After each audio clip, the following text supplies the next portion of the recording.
My boyfriend's back and his name is Sanjay Gupta. Hey now, welcome to Armchair Expert. Our boyfriend's here today. We love him. The most trusted face and voice in medicine on TV to help us feel like we're getting the real info. And we were so lucky to grab an hour of his time. He's so busy right now. He's working 20-hour days, getting 2 or 3 hours of sleep. And he of shitty sleep. Squeezed us in, which is so flattering and helpful. We're just so grateful. Yeah, he's the best. He's on Skype. He's not here. Okay, yeah. Let's start by saying that we are self-quarantined. We're recording in Rob's garage outhouse lean-to. He's got his own little studio now at his new house, and we're in here, and it's wonderful. Yes. And he has better internet than we have at the attic. So while we continue to interview people, which we're going to do for the people who've reached out and are worried that we will slow down in any way, we are not going to slow down. In fact, we're going to pick up the pace. We're probably going to offer some other distractions for you, some lighthearted distractions. So those will all be coming. But for now, we're going to get our arms around what we're all going through with the help of Sanjay. Yeah, and he also has a daily podcast. It's called Coronavirus Fact versus Fiction. And he's, on all the socials and stuff. So you can follow him and keep up with what's going on. Or turn on any channel of any TV and you'll see his face. This guy is working so hard right now. We're very grateful for all of his dedication to this. So please enjoy our conversation with Sanjay Gupta. We get support from Quince. So we've been talking about Quince a lot lately, and as we head into fall, it's the perfect time to reset your wardrobe with their amazing pieces. I think it's so fun to do when the seasons turn over to just spruce up your wardrobe with a couple specials, and Quince is the place. Totally. We're talking organic cotton, Mongolian cashmere, tailored chinos from just $60. Premium fit and quality you'd expect from a luxury brand designer. I love Quince. I like it understated and subtle, and I like stuff that has high quality. And Quince checks all those boxes. I love a lot of stuff from Quince. Honestly, they have incredible premium denim, which is very important for fall. It's pretty much all I wear in the fall is denim. And Quince has such a good selection of quality denim. Their stuff is so versatile, timeless, and built to last that you just grab every single day without thinking. Right. And all of that for 50 to 80% less than similar brands. They go direct to ethical factories, cut out the middlemen, so you get all that quality without overpaying for it. We love that. And they do way more than clothes. They have bedding, cookware, bath essentials, travel must-haves, same deal, and great quality. Upgrade your everyday. Download the Quince app for app-exclusive offers or go to quince.com/Dax. Get free shipping on your order and 365-day returns. Now available in Canada and the UK too. That's QUINCE.com/Dax. We get support from Skims. Oh man, do I love Skims. I've been living in the Skims lightweight cotton collection all summer, and I have to tell you, getting dressed has become so easy. I just throw it on. It just feels right immediately, whether I'm grabbing coffee or I'm on the couch all day or I'm out, even going to dinner. The cotton is so lightweight and breathable, which in this heat is a non-negotiable. The cotton jersey t-shirt, I just need everyone to know about this one. This one hugs in all the right places. It's very soft and it still looks and fits the same after months of washing, which is very hard to do, I feel, with t-shirts. I've been wearing the black cotton jersey t-shirt with basically everything all summer long. It goes great with any patterned skirt or shorts or pants. I mean, anything truly. I believe that's probably my favorite piece from the cotton collection, but they also have great lightweight cotton thongs that are so comfortable and they're cute. That is a very, very hard mix to achieve, especially with undergarments. I feel if you can find some that are cute, but also comfortable and do the job, that is a win. And Skims has really, really figured that out with the lightweight cotton collection. Shop Skims cotton and all of my favorite pieces at skims.com. After you place your order, be sure to let them know we sent you. Select podcast in the survey and be sure to select Armchair Expert in the drop-down menu that follows. He's an armchair expert. He's an armchair expert.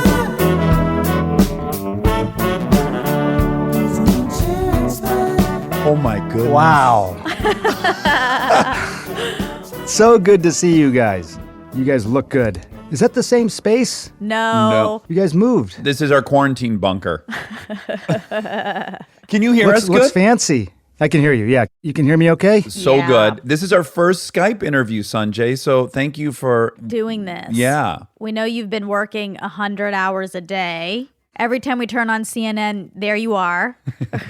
It's, I think, the busiest I've been in my life. Yeah. And are you energized by that, or is it fatiguing?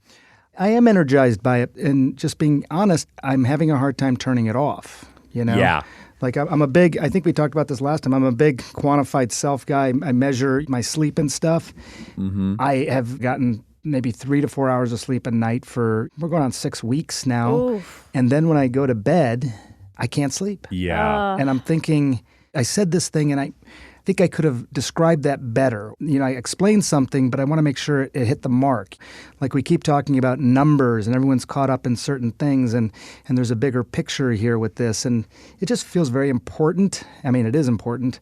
It feels like it matches the significance of this and how it feels to me. So it's intense. I mean, you are, and I don't think I'm overstating this, sincerely, just personally, when I hear you say something, I go, oh, that's the facts.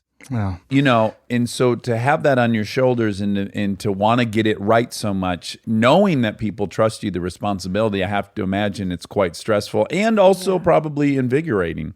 right. Yeah, you're absolutely right. I mean, it is, you feel like you want to rise to that Yeah. for sure. Obligation may not be the exact right word because that almost maybe denotes something negative. I don't mean it in a negative way at all. Yeah. I mean, it's a good obligation. I think that the challenge as well is that there's a lot that I don't know. Right. I mean, that nobody knows. And I've said this so many times. I mean, look, with all humility, I'd love to be able to tell you that based on 10 years worth of data, based on 20 years, whatever, we're talking not even that many weeks that we've been into this. I have to imagine, too, it's changing so rapidly that you might say something on a Monday that then Thursday they're somehow asking you to walk back or something or clarify. That's right. I mean, even our discussion right now, if I give you some facts, I mean, look, even by this evening or tomorrow, it could be different. So I have to constantly provide the context to that as well and acknowledge that it's rapidly changing. And then obviously, too, you're also moving through the world a ton, right? Because you're doing interviews and you're in a public place quite often. So what kind of fear level do you have personally? Well, we've taken a lot of precautions now. I think we are trying to really practice what we preach and do that in a really, I think, an honest way. So when I'm doing television now, I'm in a studio by myself. The cameras are handled remotely. I mean, even little things like typically you would go to the makeup room and have them put powder on you. I don't do that. I just take a little puff and put some on to take away the shine, you know, just trying to be really, really mindful of unnecessarily putting people too close to each other. Yeah. It's hard. I mean, you find yourself just slowing down. Right. Yeah. Just let me slow down. What am I about to touch? Do I need to touch that? Who am I about to be close to? Do I need to be that close to the person? In a weird way, it does make you more mindful of things, and that can be helpful, you know, especially when you're running so fast. Yeah, and I wonder too, because in some sense you are a performer in addition to being a doctor and whatnot. And I was thinking this a lot when I was watching some of the late night talk shows that filmed without audiences, how much of the dynamic involves other people and that is the context that you're used to, that you feel comfortable in. That white noise that exists is weirdly comforting. I wonder when you enter these voids now, does it mess at all with your sense of confidence? You know, it was really interesting because I did the Stephen Colbert The Late Show, and it was his first show without an audience. And we talked a little bit ahead of time, and I could tell that this felt very strange to him, you know, and he was trying to find energy from different places and talking to his producers to sort of build them up in between segments and the commercial breaks. For me, you know, it's interesting, Dax, because I, you know, as a news reporter, we're not usually in front of audiences. You know, usually you're just sitting there looking at a camera and you're that's trying to true, make some sort of connection with the lens. And it's weird because you don't get feedback, good or bad. So if you if you think you said something funny, I mean, there's nobody to laugh, so you have no idea if that landed with a thud or was hilarious. Yeah. Like last night, we did this town hall discussion, and we had previously been in the same city, Anderson Cooper and I. Last night, we did it from different cities, and we were both sort of isolated in those places, just talking through earpieces, and, it was challenging, but very necessary. Yeah. Some of the conversations beforehand, like, is this going to seem too strange? Are you guys going to end up talking over each other? And I remember saying at one point, look, I mean, people understand what's happening here. This is not how we normally do things, but this is how we have to do things right now. It's not going to be forever, but it's really necessary right now. And, people seem to fundamentally get that, at least the people that I work with. Well, I will say I'm always reticent to find silver linings in things. You're juggling two things, and I think you more than anyone. We want people to take this tremendously seriously so that they, in fact, act very safely and do everything that can be done. So you want people motivated to do that. And then at the same time, there are these lovely things, right? I was saying to my daughters, who obviously weren't born during 9/11, I said, when I take my walk in the day and I pass other people and we're all staying 6 feet apart, there is this beautiful humanity that reminds me of 9/11, going to the store on the first few days following 9/11, where we all are starting to look at each other and go, oh, right, we're all humans, we're all kind of scared, and we're all in this together. And that, is one of the kind of beautiful things that happens in these trying times. Yeah, I mean, that gives me goosebumps. It's tough. I think, Dax, you and I grew up in a similar place in Michigan, at least for a while. And I think about our childhood. I mean, I'm older than you are, but similar time frame. And it was a great childhood. Yeah. It was just great. It was post-Korea, post-Vietnam. The economy was doing what it was doing. My parents were employed. It felt really good. I have 3 daughters, as you know, 14, 13, and 11 now. And I think that they've been born. We've been at 2 wars. Yeah. We've had a couple of major recessions. My middle daughter, Sky, who's the sweetest girl, she was born sweet. Yeah. And she would always tell us when she was younger that this is what I'm going to do. I'm going to be an architect. I'm going to get married when I'm this age. I'm going to have this many kids. Here's what their names are going to be. And it was just this funny dinner time conversation. And I loved it. Then just some time ago, I checked in with her again, even before all this coronavirus stuff at dinner one night. I said, so Sky, how are the plans going, for your life? Yeah. And she said, none of that's happening. I said, what happened? Why not? And, I've been watching these climate change reports, and the world is supposed to end, I understand, 2030 is somehow what she took away from what she had read. First, I, obviously had a conversation with her about that, but then I thought it's such a different life for our kids versus us. Yeah. Well, I have had the fear watching my little ones because we're teaching them to not touch stuff and then sanitize. And I have had the fear, like, are we unleashing a generation of just germaphobes like we've never seen? Is that what we're, sowing right now? Yeah, I think the same thing. My kids are a bit older than yours, and I think that they kind of get it, that this is important for now, and they should always be clean and hygienic. But what we're going through right now is not forever. It is a moment that they're going to reflect on. Yeah. With that, the germophobia, but then the climate change, 2 wars, the economy up and down. We never had to think about that. Well, but Sanjay, I'll remind you of the TV movie that was on when we were younger called The Day After. So we did have the threat of nuclear annihilation. And I do remember my mom, that being the only thing my mom didn't want me to consume. She was very liberal about nudity and violence, but she was like, this isn't a concept that a young person needs to be thinking about, nuclear proliferation and annihilation. So we got through that. You're right. And it's a good point as well, because I had sort of forgotten that. And maybe that means that for all the stuff that our kids are going through, they'll forget the bad stuff and focus on the good memories and stuff like that, because that's what they should do. And that's certainly what Rebecca and I try to convey to them. But that's a good point. I just thought of it as a good childhood. Yeah. I didn't think about existential threats. Right. Okay. So knowing what you're going through and being very sympathetic to all the things you just said, I'm going to repeat a lot of the things that other people want to know. Most importantly for me personally, I have a armchair theory that I've been floating by Monica. It's finding no purchase whatsoever. I'm so excited you're here to debunk this. Yes. and again, I do want to preface this sounds very familiar to last time. I want to preface this by saying anything I say, I am not making an argument at all for not taking this serious. I am saying that you should absolutely be social distancing. You should be disinfecting. You should be doing everything humanly possible to prevent overrunning our medical system. So I'm not saying to be loose on this at all. Now, Yeah. nearly everyone in LA, end of December through the end of January, everyone I knew, everyone sitting in this room, had an illness that included fevers, this cough that just would not go away, and fatigue. And we all had it forever, and it was never named. And my thought was, is it possible that this COVID-19 did not originate in Wuhan and that it has already been around and that we simply weren't looking for it? And once we were able to detect it, then we started testing for it. And now it seems like it's new, but that maybe it's been around for a while? Do we know that it originated in Wuhan? Is there any way to do epidemiologists? Can they trace the origin of a virus at some point? Will that be known? Well, they can trace it to a certain extent, but even given that, I think your scenario could still be correct.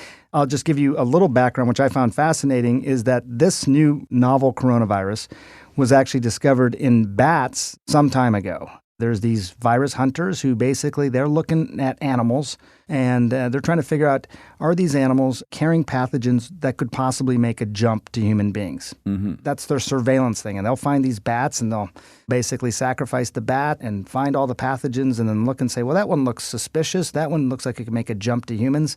And they'll classify it. And this particular virus was classified some time ago. By like the how Eco long ago? Alliance, Years ago or months ago? Or? No, it was a few years ago. I think it was within the last decade. And they made note of it, and it was similar to SARS, which was back in 2003, and similar to MERS, which was more recent, but they just made note of it. And then at some point, the first person that was diagnosed came in sort of similar to what you were describing, Dax. They checked for flu, they checked for known viruses like rhinovirus, nothing sort of clicked. And then they isolated this other virus at that point in this first patient. Now, we don't know that that was the first patient, but it was the first patient in whom this virus was isolated. And at that point, when they said, okay, we've never seen this virus before in humans, that's an alert that goes out to everyone in the medical and public health world. And it's always a red flag, a novel virus detected in a human. So it could have been already circulating. People had symptoms. They weren't bad enough to go to the doctor or the hospital, never got tested, but they had been carrying it. What was interesting about this guy was that everyone talked about this animal market, if you remember, in Wuhan being the source of this. So it turns out the first patient diagnosed officially had never had any contact with that animal market. So it's a good chance it was already spreading in the community and he had already acquired it. So yeah, we don't really know. We may know from where it came, animals. Almost all of our pathogens come from animals. They're zoonotic diseases, but we don't know for sure how long it had been out there. It could have been out there a lot longer. And my guess is that it was.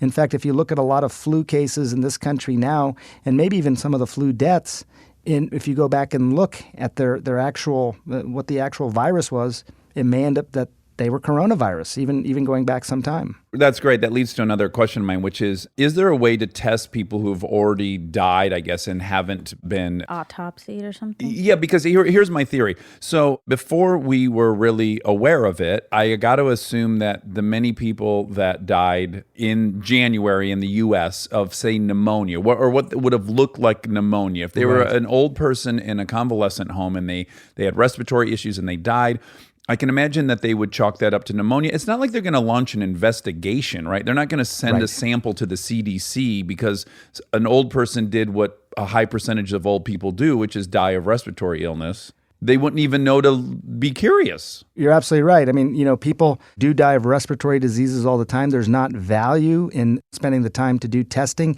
You can do some testing. When the virus is in somebody, the person is considered the host. If the host dies, the virus dies as well. Not in all cases. Like Ebola was different, for example. Ebola could survive after the host died, which is why there was such a concern about funerals, for example, with Ebola. But with this and most of the flu viruses and this coronavirus, you need the host. What you can check, if you really wanted to investigate this, is to see if the body mounted a response to this particular virus, an antibody response. And you can go back and see, did the antibodies that the person made in their body fit with this novel coronavirus? And if they did, that would be your answer. But we haven't been doing that at all. We haven't gotten to that point. We can barely test for the virus itself, which it's been really hard to develop a plan or a strategy because we just don't know how widespread this is. Here's my fear about saying, well, I already had it. Because I don't want a bunch of people saying like, yeah, I was sick in January, so I probably had it. I had a cough, and so I'm fine now. I have some sort of immunity to it. Right. Well, didn't you hear my precursor before I said, no matter what, everyone should do every single thing being asked? I did hear that, but I Okay. think not everyone is taking it as seriously. Also, do we have any more information on that? Like, can you get it again? Do we know? We don't know. This is one of those things where, the humility has to come in. I mean, I've spent a lot of time with Dr. Fauci, who, is amazing. Everyone knows this guy's name now, I think, right? Yeah. He's 79 years old, by the way. I don't know if you knew that. Whoa. That guy, He should be is running amazing. for president. He is as sharp as it gets. I mean, unbelievable. He's still, he's a marathoner. He's 79 years old. I just was at a press conference with him and the president, and he's on the fly fact-checking things. And, I think he's got maybe the hardest job in America right now when it comes to that. But I asked him this question, Monica, and what he basically said is that you probably do have immunity. Once you've been exposed to this virus and recover, your body does build up these antibodies. It's like getting a vaccine. That's what the vaccine does. The vaccine is giving you a little bit of the virus and then teaches your body how to fight that virus if it ever sees it again. Same thing happens when you get infected. Thing we don't know is how long does that immunity last? Right. That's the big question mark. So he's pretty confident that you do have some immunity, and that's a good thing. I mean, that ultimately is how these things burn out, is that enough people sort of get immunized to it. That's called the herd. The herd immunity starts to take place. And you get enough people who are in the herd, and the virus has a hard time sort of penetrating through a population then. So that's what you want ultimately. But again, because of no testing, we have no idea where we are on that. Yeah. Stay tuned for more Armchair Expert, if you dare. This podcast is brought to you by Squarespace. We've talked before about Rob building our website on Squarespace, and I bring it up again because it's a perfect example of what they do well. Rob had all the pieces, the content, the vision, the ideas, but he needed something to actually take all that and make it public facing. And Squarespace was that bridge. Maybe you're in the same spot. You've been developing something, a business, a skill set, a body of work, and it's been private. It's been yours, but at some point you're ready to put it out there, and that transition from private to public can feel like a huge leap. Squarespace makes it feel like a step. Beautiful templates, built-in SEO, email campaigns, scheduling, analytics, everything you need to go from I've been working on this to here it is, come find me. All in one place, no code, no stitching together a bunch of different tools. So if you've been sitting on something and waiting for the right moment, this might be it. Head to squarespace.com/DAX for a free trial. And when you're ready to launch, use offer code DAX to save 10% off your first purchase of a website or domain. We get support from Apple Gift Card. Back to school is here, and for many, that means some big life transitions. Whether they are heading into a new grade or setting up a dorm for the first time, you want to give them something that actually supports their growth and success. Apple Gift Card is a versatile solution because it takes the guesswork out of gifting. It's not just about a new pair of AirPods for focus. It's about giving them the invaluable chance to choose the digital tools and subscriptions that suit their unique journey. They can use it for productivity apps on the App Store, movie nights on Apple TV, or extra iCloud storage for all those new memories. With Apple Gift Card, it's so empowering to give the students their freedom to allocate their own resources. Celebrate their new academic chapter. Visit applegiftcard.apple.com to celebrate their milestones and gift one today. This episode is sponsored by BetterHelp. You've heard us talk about BetterHelp for a while, but I don't know that we've ever talked about how much people love this service when they use it. BetterHelp has an average live therapy session rating of 4.9 out of 5 based on over 1.7 million client session reviews. And you can check out the reviews yourself at betterhelp.com/reviews to see how much they love BetterHelp. Knowing that kind of service feedback from real people speaks for itself. I'm a huge proponent of therapy, as we've talked about before. I've learned so many things about myself that I believe truly only an outside objective person could help me come to. BetterHelp makes it easy to get started. Answer a few questions, get matched with a therapist based on your needs, and switch therapists at any time if it's not the right fit. See the reviews, see what stands out, and see if BetterHelp is right for you. Visit betterhelp.com/Dax. That's betterhelp.com/Dax. We are supported by Walden University. You know that feeling when you've been thinking about making a move, going after the degree, the promotion, the thing you keep telling yourself you'll get to someday? Walden University is built for that moment. For over 50 years, Walden has helped working professionals get the W, the knowledge, the skills, and the confidence to create real change in their careers and communities. Their programs are designed around your life, not the other way around. With Tempo Learning available in select programs, there are no rigid schedules or set weekly deadlines. You move at your own pace. And Walden's faculty aren't just academics. They're practitioners who bring real-world experience into everything they teach. From your first class to career coaching and beyond, Walden is your partner the whole way. Take the first step and learn at a pace that works for you. Visit waldenu.edu. Walden University. Set a course for change. Certified to operate by Chev. Okay, so my follow-up question from before, but I'm really glad you brought that up. I love you, Monica, and I love you, Sanjay. I love you guys, too. Can I just say something before you ask your question? It is really good to see you guys. You too. It's so nice to see you. The last time we talked, I felt like it was... I don't want to paint too negative a thing of what's going on in the world right now, but it was under much happier circumstances. We were talking about traveling around the world and what all these amazing cultures around the world could teach us, and you guys are just so smart and knowledgeable. Wonderland and Mall. Such amazing questions. Don't forget Wonderland Mall. That was the most important thing. That formed us, I'm sure. It did. It's good to see you guys and talk to you like this because it feels very familiar and nicely nostalgic. Yes, I totally agree. I have the biggest warm spot in my heart Me for too. you. Again, I think because I got to talk to you before, when I see you on TV, not only do I trust you, I go, oh, that's my friend. I like that guy. Yeah. Oh, and on that topic, I will say my wife, who's been just doing a perfect job at protecting our family. I wasn't even allowed to come home until this morning. I just was reunited after 6 days in an apartment by myself. You were quarantining yourself? Well, I had been traveling. I was working in Colorado shooting something, then working in Austin shooting, and then they finally pulled the plug, and then I drove back so I didn't have to fly, and then she wanted me to hang low for a week to make sure that I didn't have any symptoms, which I don't have. So I just this morning got to hug my girls before coming here, which was heavenly. Yeah. So she's been doing a great job, and she's a warrior, and she's helping disseminate really useful, helpful information to people. But yesterday she kind of hit the skids, and she was crying, and one of the things she was saying was, I just feel so bad for all these doctors who are putting themselves at the front line of this. And I said, and I don't know if you'll echo this, I said, honey, this is it for doctors. They went into medicine to save people. And this is an opportunity to save a lot of people and do their job like Navy SEAL Team 6. This is the time. Am I right about that?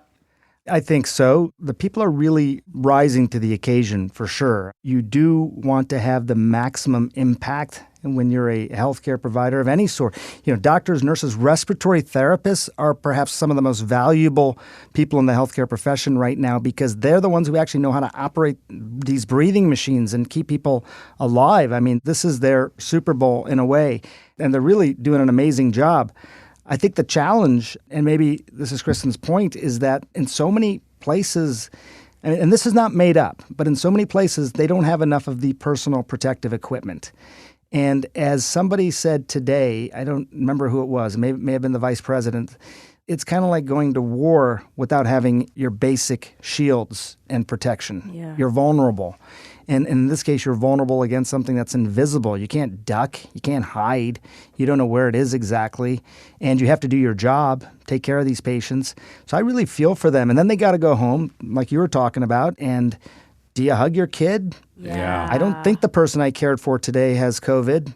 but maybe they do, and maybe now I have it. And last thing I want to do is give it to my newborn baby. Yeah. I talked to an ER doctor yesterday who's kind of similar to what you were saying, but he's living in his garage.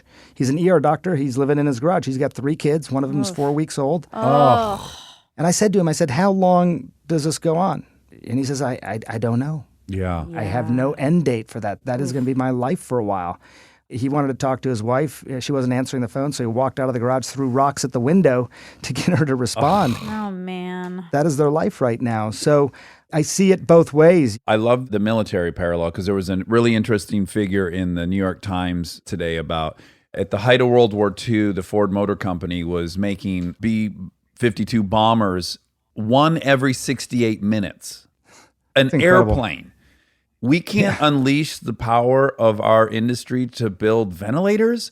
That's the part that's shameful, I think. And you're right. When we were sending soldiers without protective gear, it was shameful. And it was national headlines, as it should be. These people are putting their life on the line, and we can't give them bulletproof vests. That's unacceptable. And likewise, we're relying on this tiny sliver of our population to save all 300 million of us. We're not going to give them the tools? Are you kidding me? We're not going to turn some factories over and mobilize some things to make the ventilators and do these things? That part is shameful, I think.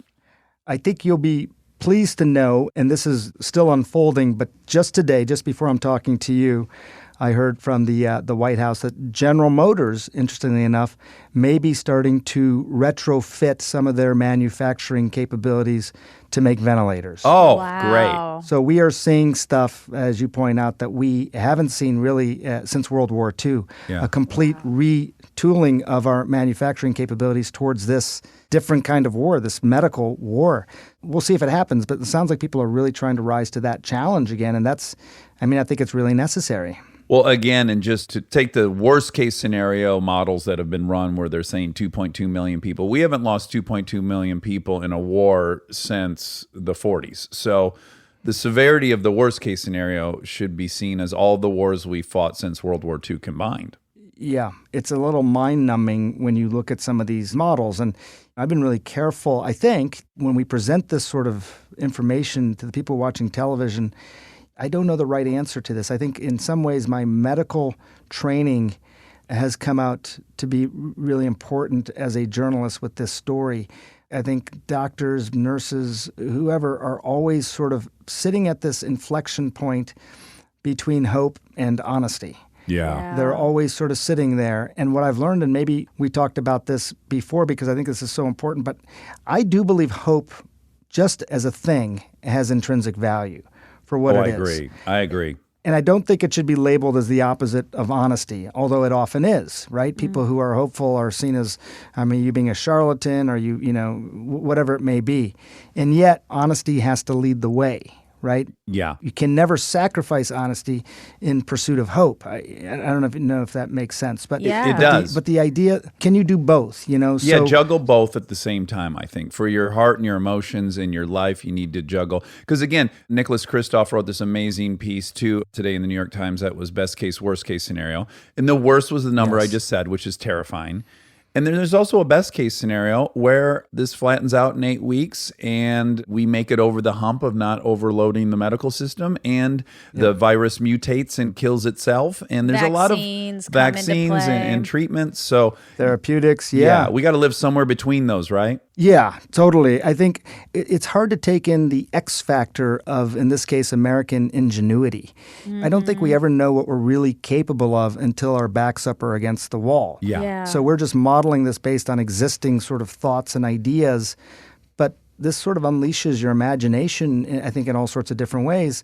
I mean, you knew, because you're a really well-read person, that Ford Motor Company did that during World War II with the planes. But I think today when a lot of people heard about General Motors maybe retooling and retrofitting their manufacturing to ventilators, it was like, wow, that's fantastic. I would never have thought that.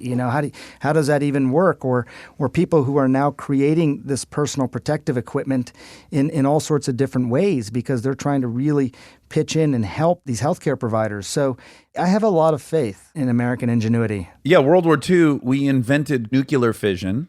We also invented vulcanization because we couldn't access rubber trees.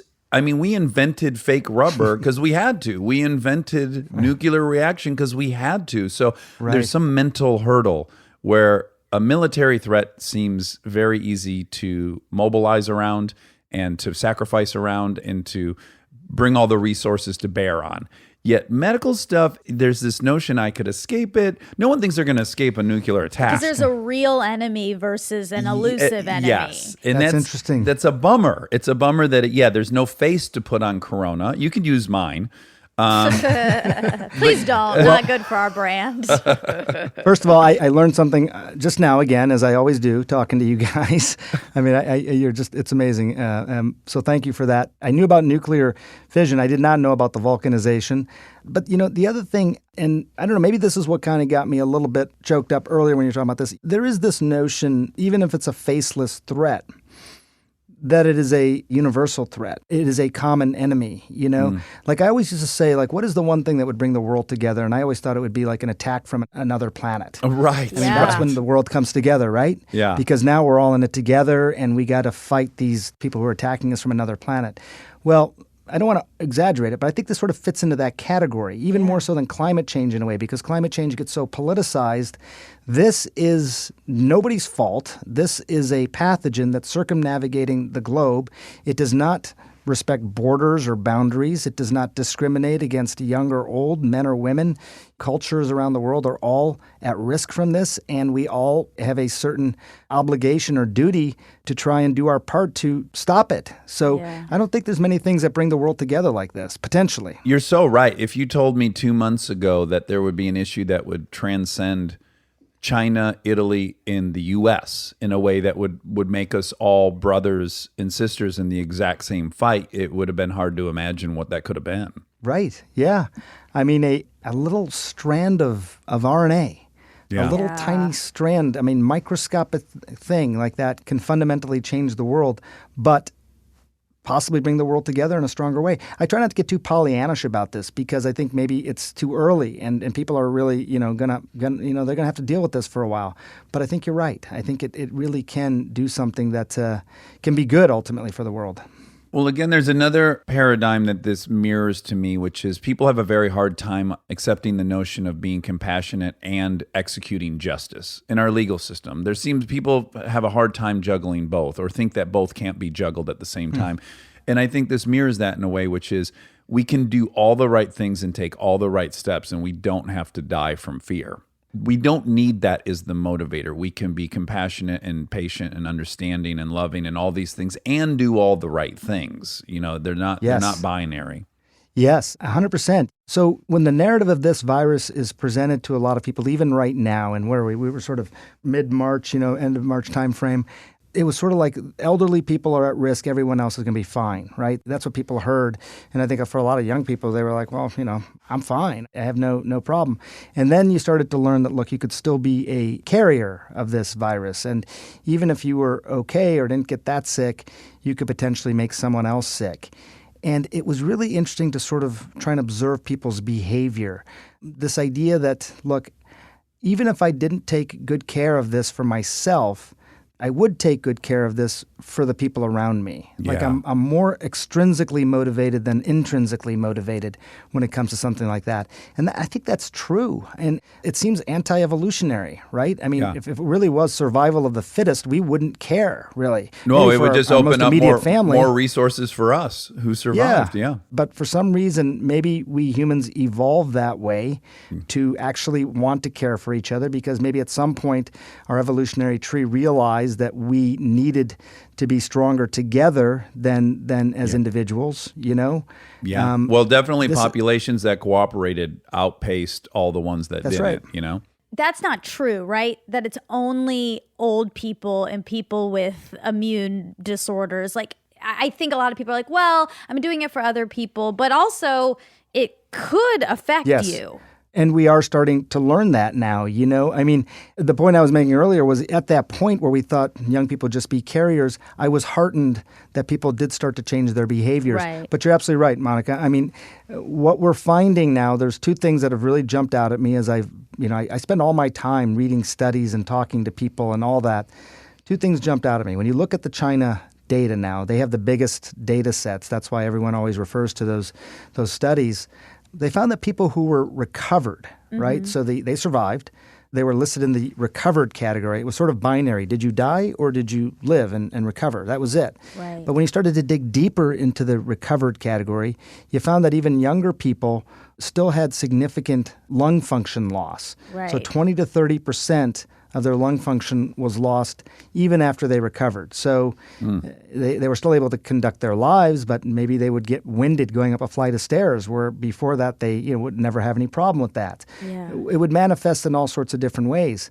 But then you're also starting to see in other places around the world, like France, that I think close to half the people who are currently in critical condition in ICUs are under the age of 60, many of them in their 40s.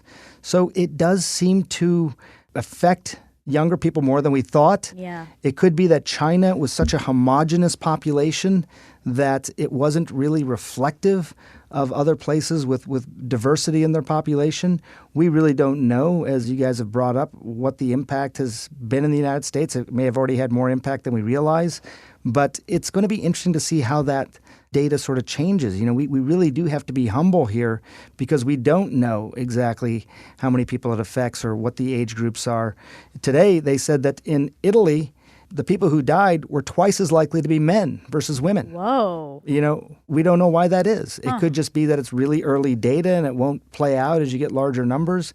But that was a sort of, a startling thing. Like, why would that be? Why would it affect certain populations differently than others? In China, that was explained as men, I guess, smoke at 3 times the Right. rate. Yeah. Yeah. Is that consistent with? That could be in Italy as well. It could be smoking.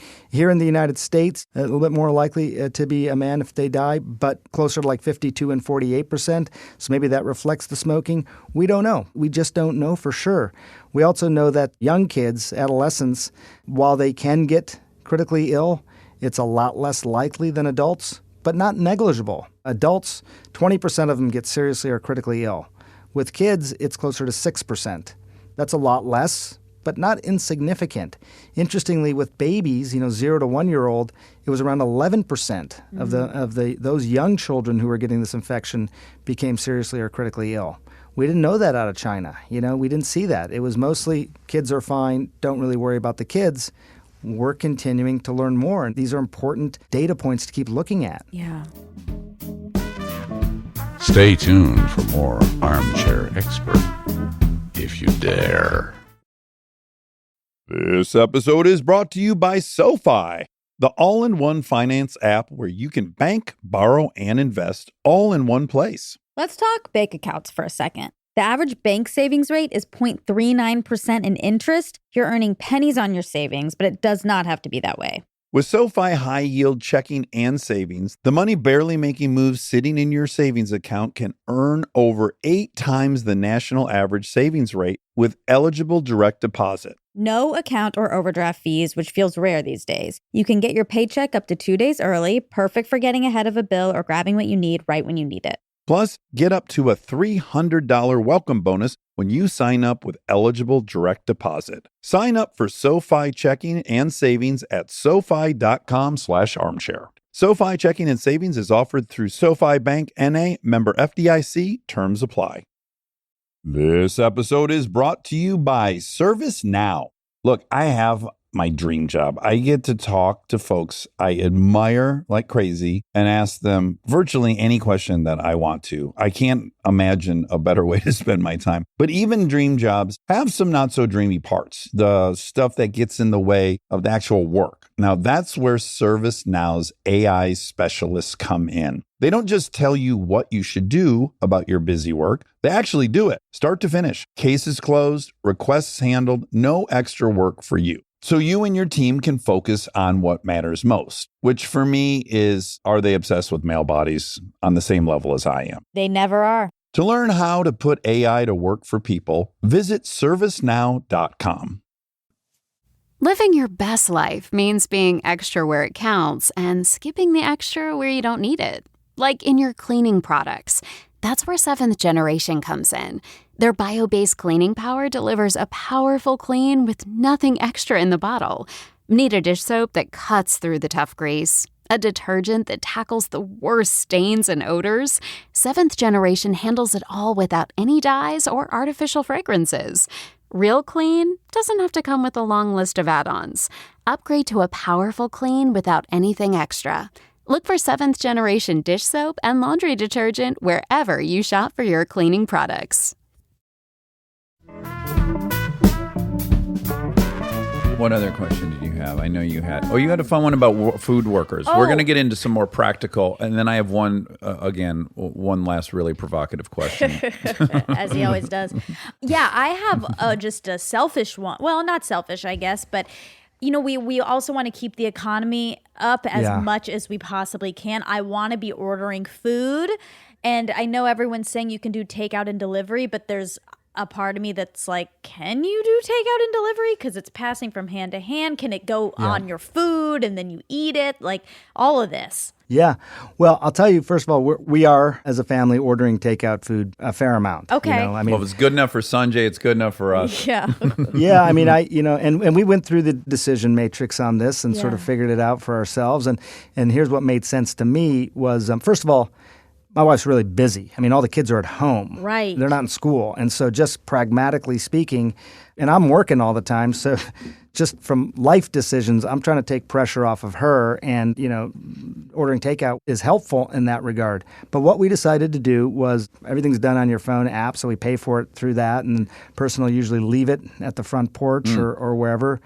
So, you do keep still the physical distance from anybody. Mm-hmm. We'll pick it up over there and usually leave the outer bags, things that are most recently touched, on the porch. Right. Bring the containers into the house, and if it touches the counter, we're very careful about wiping the counters down, and then obviously washing our hands after we've touched all these things. If you keep in mind, you touch something like that, a surface that may be contaminated, and then you touch your eyes, your nose, your mouth, that's the concern here. If you wash your hands right after you touch those surfaces, you kind of obviate that concern. Right. It's not transmitted in the food. Okay. So it's not a foodborne virus.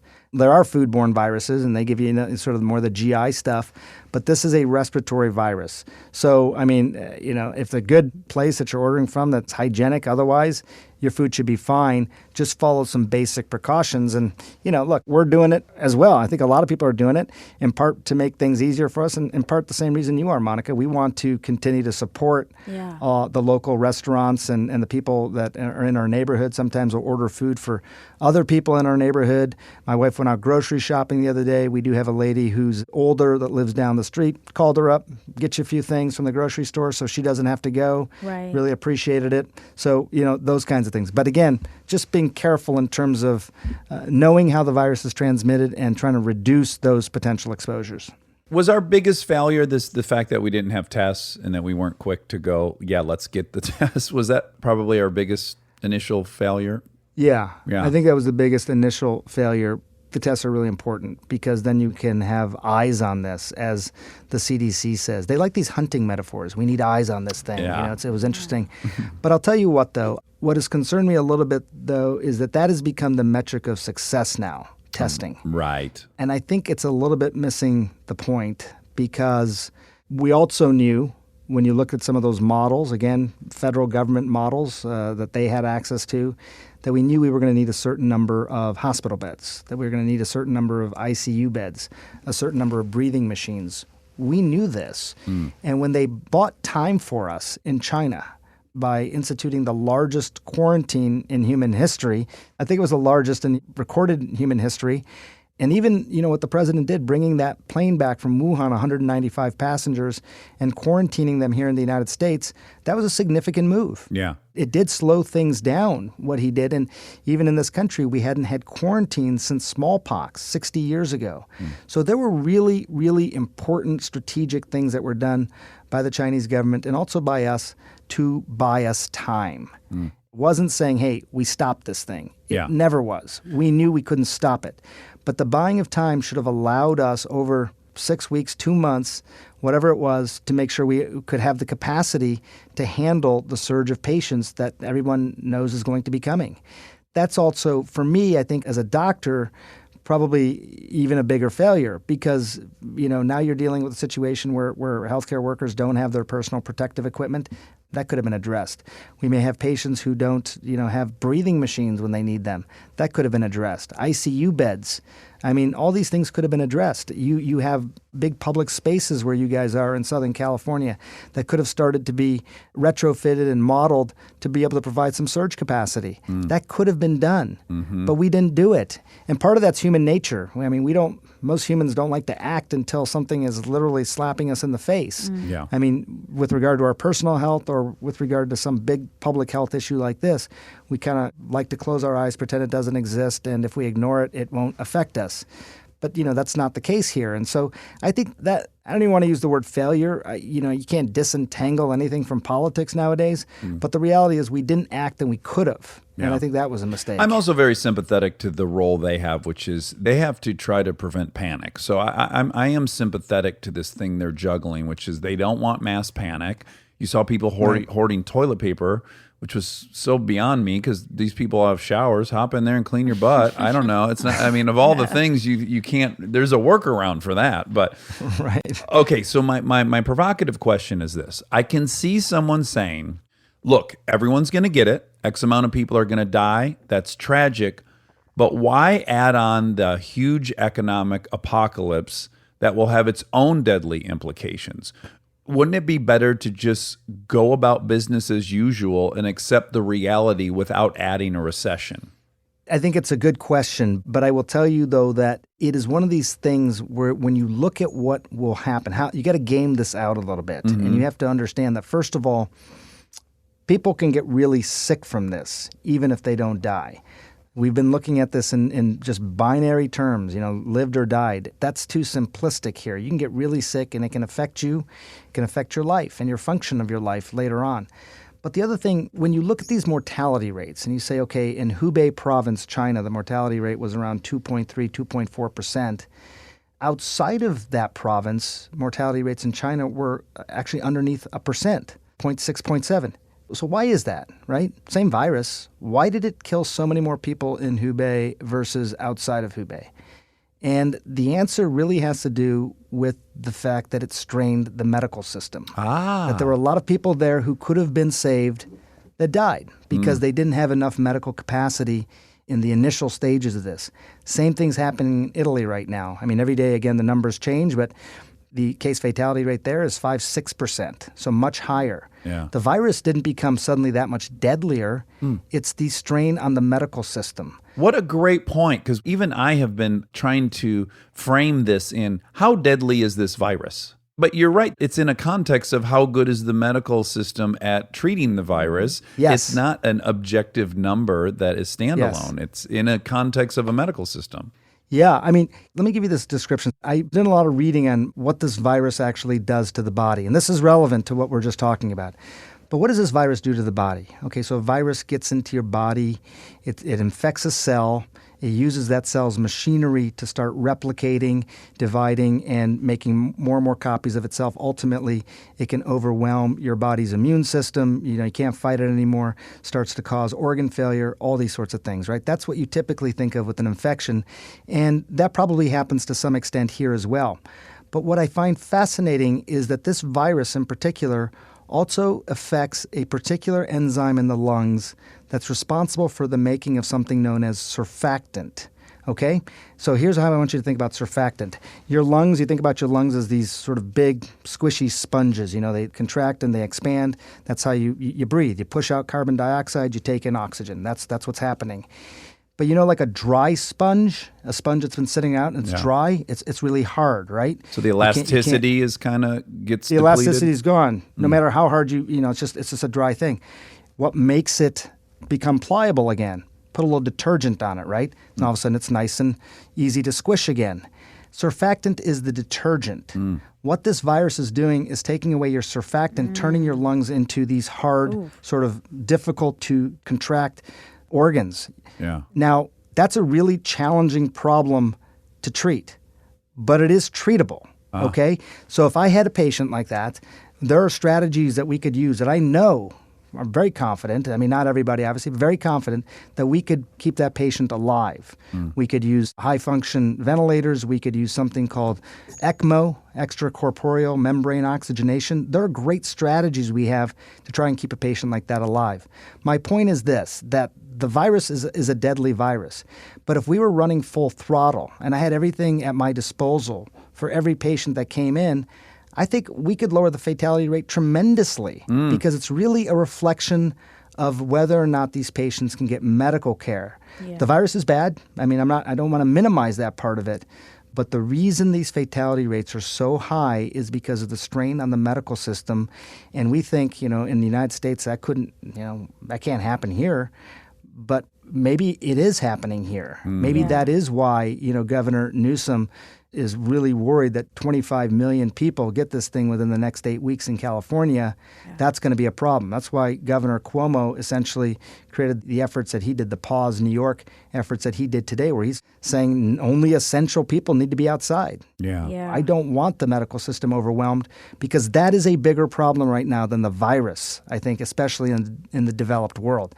So that's what we're dealing with. And again, keep in mind, this virus acts in a different way. It takes away your surfactant and your ability for your lungs to actually function, no matter how much virus is in the body. So these are all things that, again, were knowable, were actionable, that we probably should have been doing something on. And, we're a little behind the curve here. I think we still got time, but we're a little behind the curve.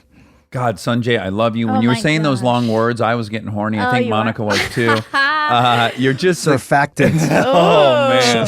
Wait, one real quick thing just to end on, because you were on Contagion, the movie, which I've now watched twice because I'm a masochist. And is that crazy that you were on that movie, which is eerily, I mean, I know it's so much more intense, but the similarities are eerie. Yeah, that is a little surreal, actually. I mean, art imitating life, just in reverse order, I guess. Yeah. It was interesting. I remember when somebody was telling me about the movie before I ever did anything, and they said, the real theme of this movie is obviously about this virus, but it's also, I think, going back to the first point you guys brought up, it was also this idea that sometimes fear and misinformation can spread faster and be even more deadly than the virus itself. Right. And I really took that to heart. The job now for me is, if I do nothing else, it's to diminish that fear and obviously try and stop that misinformation, because I learned something, Monica, from that whole thing. And, if I can, strangely, how many years ago was that? I don't even know, 10, 8, 9 years ago, something whatever. Like that, yeah. If I can, now strangely have some sort of role in preventing the outcome that people faced in that movie, it would be great. You're unquestionably having a huge impact on this. Truly, we're so grateful for you. You're kind of like my Tom Brokaw. Like, I trust you. You're the Thank you. You're the steady hand at the wheel. I appreciate that, because I did a surgical residency, and I always thought nothing can hurt me after doing that. And this has been the most prolonged, busy thing that I think I've ever done. Yeah. We love you. We appreciate you giving us so much of your time. I know you're nonstop now, so we're endlessly grateful. We're always here for you. If there's anything you want us to get out, please tell us, and we will be quick to disseminate. I really appreciate that. Hey, Monica, our Indian heritage now, right? This has got to be the greeting. This is the safest way, that's don't you right. think? Yes. Because even the elbow bump, you get in too close. Yeah. And if you do the namaste, I love it. you're totally clean, huh? Yay. I knew you guys were the superior population. I always knew it. She wanted to be white, if I remember from the last time we spoke. It's all coming back around. I'm learning. Thank you. Thank you, Sanjay. Love I you hope guys. we talk to you soon. Thank you. You too. All right. Good luck. Bye. Stay healthy. Yep. Bye-bye.